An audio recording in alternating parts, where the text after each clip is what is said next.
சந்தனக்கூடு திருவிழாவில் திருப்பரங்குன்றம் கோயிலுக்கு சொந்தமான இடத்தில் உள்ள கள்ளத்தி மரத்தில் கட்டப்பட்ட கொடி குறித்து போலீசார் வழக்கு பதிவு செய்து விசாரணை மேற்கொண்டுள்ளதாக தகவல் வெளியாகி இருக்கிறது. கூடுதல் விவரங்களை செய்தியாளர் சுந்தரபாண்டி வழங்க கேட்கலாம். சுந்தரபாண்டி, தற்போது அங்கு சட்டவிரோதமாக கொடி கட்டப்பட்டதாக கோயில் நிர்வாகம் சார்பில் காவல் நிலையத்தில் புகார் அளிக்கப்பட்டதாக தகவல் வெளியாகி இருக்கிறது. காவல் நிலையம் சார்பாக விசாரணை மேற்கொண்டிருக்காங்களா? விவரங்கள் என்ன?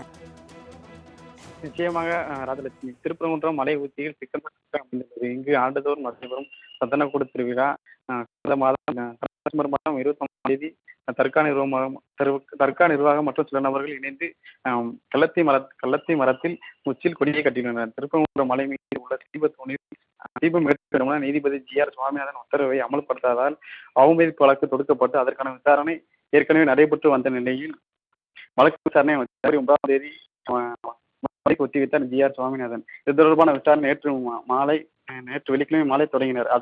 அப்போது தர்கா இருக்கும் இடத்தில் தவிர மற்ற இடங்கள் எல்லாம் கோயிலுக்கு சொந்தமானது என்பதும் தெரியுமா தெரியாதா என கோவில் நிர்வாகிகளிடம் கேட்டபோது தெரியும் என கூறினர். பிறகு எதற்காக கோவில் தலவிருச்சமான கள்ளத்தி மரத்தில் தர்கா நிர்வாகத்தினர் எப்படி கொடியிட அனுமதித்தீர்கள் உங்களுக்கு தெரியுமா தெரியாதா என உங்களிடம் அனுமதி கேட்டார்களா என நீதிபதி கேள்வி எழுப்பதற்கு தங்களிடம் அனுமதி தரவில்லை என கூறியதால் பிறகு ஏன் அவர்கள் மீது நடவடிக்கை எடுக்கவில்லை என உடனடியாக நடவடிக்கை எடுக்க வேண்டும் என உத்தரவிடப்பட்டது.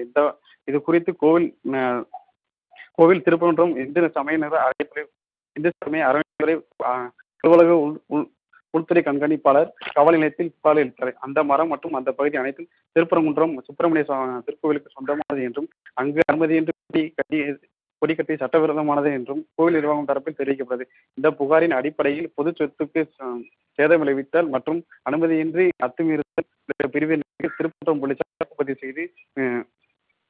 செய்து விசாரணை செய்து வருகின்றனர். ராஜலட்சுமி, சந்தனக்கூடு திருவிழாவில் திருப்பரங்குன்றம் கோயிலுக்கு சொந்தமான இடத்தில் உள்ள கள்ளத்தி மரத்தில் கட்டப்பட்ட கொடி குறித்து போலீசார் வழக்கு பதிவு செய்து விசாரணை மேற்கொண்டுள்ளதாக தகவல் வெளியாகி இருக்கிறது. கூடுதல் விவரங்களை செய்தியாளர் சுந்தரபாண்டி வழங்க கேட்கலாம்.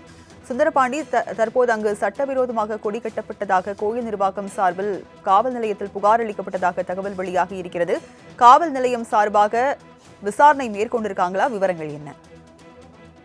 நிச்சயமாக ராஜலட்சுமி, திருப்பரங்குன்றம் மலை உச்சியில் சிக்கல் அமைந்துள்ளது. இங்கு ஆண்டுதோறும் நடைபெறும் சந்தனக்கூடு திருவிழா கடந்த மாதம் செப்டம்பர் மாதம் 21ஆம் தேதி தர்கா நிர்வாகம் மற்றும் சில நபர்கள் இணைந்து கள்ளத்தி மரத்தில் உச்சியில் கொடியை கட்டியுள்ளனர். திருப்பரங்குன்றம் மலை மீது உள்ள தீபம் ஏற்படும் நீதிபதி GR சுவாமிநாதன் உத்தரவை அமல்படுத்தாததால் அவமதிப்பு வழக்கு தொடுக்கப்பட்டு அதற்கான விசாரணை ஏற்கனவே நடைபெற்று வந்த நிலையில் வழக்கு விசாரணை ஜனவரி 9ஆம் தேதி ஒத்திவைத்தார் GR சுவாமிநாதன். இது தொடர்பான விசாரணை நேற்று வெள்ளிக்கிழமை மாலை தொடங்கினர். அப்போது தர்கா இருக்கும் இடத்தில் தவிர மற்ற இடங்கள் எல்லாம் கோயிலுக்கு சொந்தமானது என்பதும் தெரியுமா தெரியாதா என கோவில் நிர்வாகிகளிடம் கேட்டபோது தெரியும் என கூறினர். பிறகு எதற்காக கோவில் தலவிருச்சமான கள்ளத்தி மரத்தில் தர்கா நிர்வாகத்தினர் எப்படி கொடியிட அனுமதித்தீர்கள் உங்களுக்கு தெரியுமா தெரியாதா என உங்களிடம் அனுமதி கேட்டார்களா என நீதிபதி கேள்வி எழுப்பதற்கு தங்களிடம் அனுமதி தரவில்லை என கூறியதால் பிறகு ஏன் அவர்கள் மீது நடவடிக்கை எடுக்கவில்லை என உடனடியாக நடவடிக்கை எடுக்க வேண்டும் என உத்தரவிடப்பட்டது. இது குறித்து கோவில் திருப்பரங்குன்றம் இந்து சமய அறநிலையத்துறை அலுவலக உள்துறை கண்காணிப்பாளர் காவல் நிலையத்தில் புகார் அளித்தார். அந்த மரம் மற்றும் அந்த பகுதி அனைத்தும் திருப்பரங்குன்றம் சுப்பிரமணிய திருக்கோவிலுக்கு சொந்தமானது என்றும் அங்கு அனுமதியின்றி கொடி கட்டி சட்டவிரோதமானது என்றும் கோவில் நிர்வாகம் தரப்பில் தெரிவிக்கப்பட்டது. இந்த புகாரின் அடிப்படையில் பொது சொத்துக்கு சேதம் விளைவித்தல் மற்றும் அனுமதியின்றி அத்துமீறுதல் பிரிவின் திருப்பரங்குன்றம் போலீசார் வழக்கு பதிவு செய்து விசாரணை செய்து வருகின்றனர். ராஜலட்சுமி, தற்போதைய விவரங்களை வழங்கியதற்கு நன்றி சுந்தரபாண்டி.